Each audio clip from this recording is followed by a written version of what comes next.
Most of us know the story about Moses standing before the Pharaoh with a simple but powerful message: let my people go. The Pharaoh refused, and in response, God released 10 plagues on Egypt. But here's the question no one ever asks. Is there any historical evidence, outside of the Bible, of course, that these plagues ever took place? That's what we're going to dig into today. So believe it or not, there's an ancient Egyptian papyrus written in their own language by their own scribe that described disasters basically identical to those found in the book of Exodus. It's called the Ipuwer Papyrus. And when you compare the two side by side, the parallels are chilling. It has to be the same story.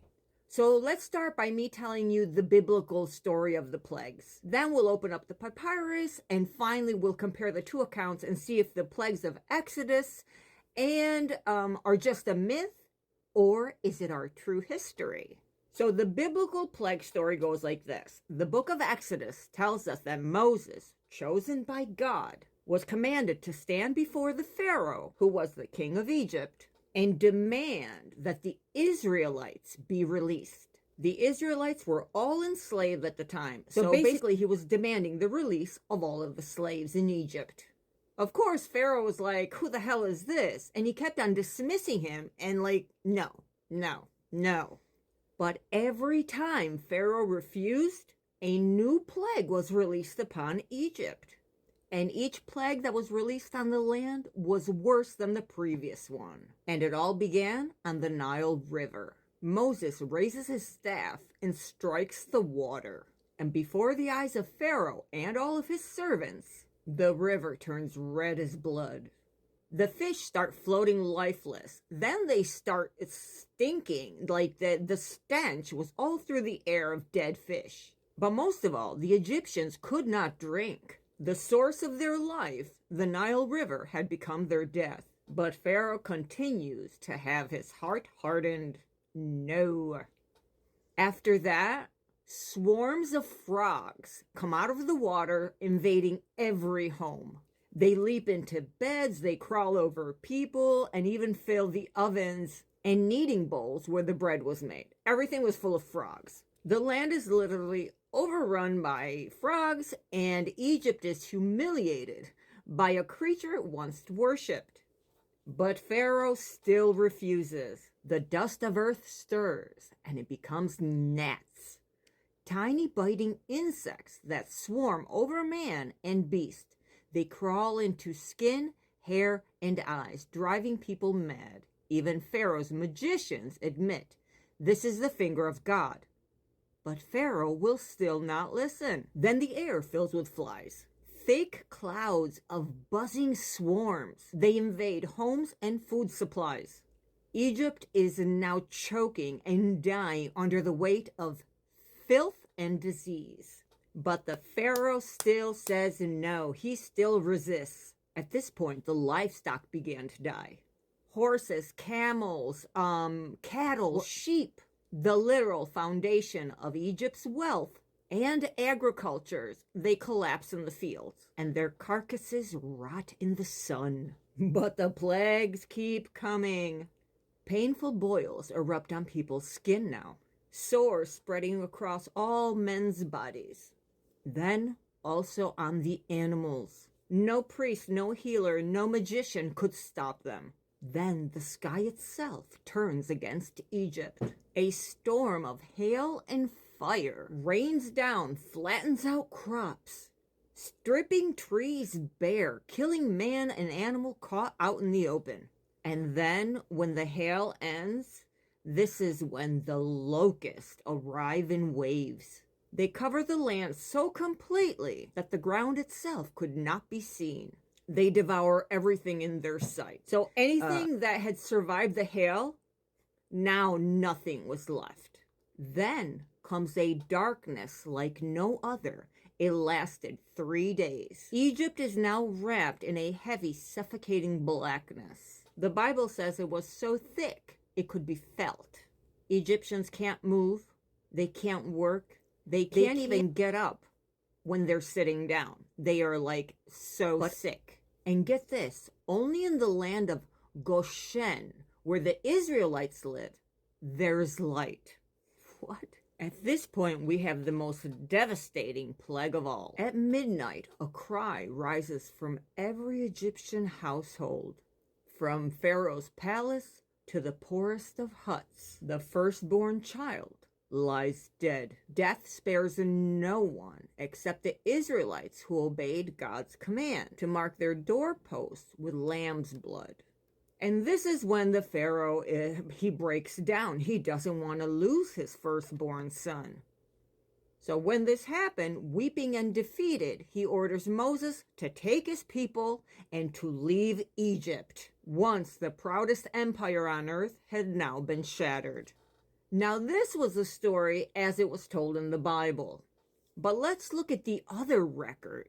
Not Hebrew, but Egyptian. It describes the very same events. In the Dutch National Museum of Antiquities in Leiden lies an ancient scroll known as the Ipuwer Papyrus, or the Admonitions of Ipuwer. Egyptologists have dated this back all the way 3,000 years, and it describes a time when Egypt was torn apart by chaos, famine, plague, death, and darkness. Now, although you'll find many scholars that dismiss it as poetry, and I don't know why they do that. Because when you get the words and you put it next to the Bible, the parallels are impossible to ignore, and I'll walk you through them side by side. When the Bible says that the Nile River turned to blood, this papyrus says the river is blood. Men shrink from tasting. Human beings thirst for water. So both describe Egypt's lifeline transformed into poison, with the fish dying and the people desperate for water. And they both mention red is blood, or made of blood. Then we have the frogs that swarm in Exodus. Now in the papyrus, it doesn't say frogs exactly, but it does describe a land filled with filth, pestilence, and chaos where normal life is impossible. And when gnats rise up from the dust in the Bible, in the papyrus it says, the land is turned round and does a potter's wheel. It's a poetic way of describing life overturned, the dust itself betraying Egypt. And when flies filled Egypt's homes, Exodus does describe contamination and disease, and the papyrus echoes this, with imagery of decay, rotting food, and sickness spreading across the land. And when livestock dies in the fields, in the papyrus it says, all animals, their hearts weep, cattle moan because of the state of the land. Both texts agree that Egypt's herds were wiped out. And when boils afflict men and beasts in Exodus, the papyrus says, it describes a plague throughout the land, sickness and blood everywhere. Then we have the hail that mixed with fire rains, down in the Bible, right? The papyrus writes, the trees are destroyed, no fruit nor herbs are found. The land is without light, a storm so violent it stripped the land bare. Sounds like a hurricane, maybe, you know? Then we have the locusts that devour Egypt in Exodus, and in the papyrus it says, grain has perished on every side. The storehouse is bare, its keepers stretched on the ground. Famine grips the people. And finally, when the darkness covers Egypt for 3 days, the Ipuwer simply states, the land is without light. For people who worship the sun god Ra, this was more than a natural disaster. It was a cosmic defeat for them. And finally, when the Bible talks about the firstborn of Egypt die in one night, the papyrus says, he who places his brother in the ground is everywhere. It is groaning throughout the land, mingled with lamentation. Even the children of nobles are described as perishing. The children of princes are dashed against the walls. So both voices, Hebrew and Egyptian, echo the same catastrophes, therefore validating that these things really happened. So what do we make of all this? Some scholars argue that this Ipuwer Papyrus is poetry. They do not consider it history. They say it's a general lament. They don't consider it an eyewitness account, And I'm over here like, were you there? You know what I mean? How are they superior to other opinions? Also, because when you put it next to the Bible, it's the exact same story. The overlap is staggering. You can't ignore it. A river of blood, dying cattle, famine, plagues, darkness, and children lost to death. Come on. These are very two different cultures with the same records. They're describing the same devastation. So the only question here is, was it the hand of God, or was it a chain of events of natural disasters? Divine judgment, or a myth that maybe drew its story from real natural catastrophes? The only thing we know for sure is that these stories were both told by the Israelites, by the Hebrews, and by the Egyptians. But if they were natural calamities, how did Moses know that this would happen and threaten the Pharaoh with it? You know what I mean? So there has to be some truth to it. But as usual, what do you think in the comments? Are the plagues of Exodus real historical events?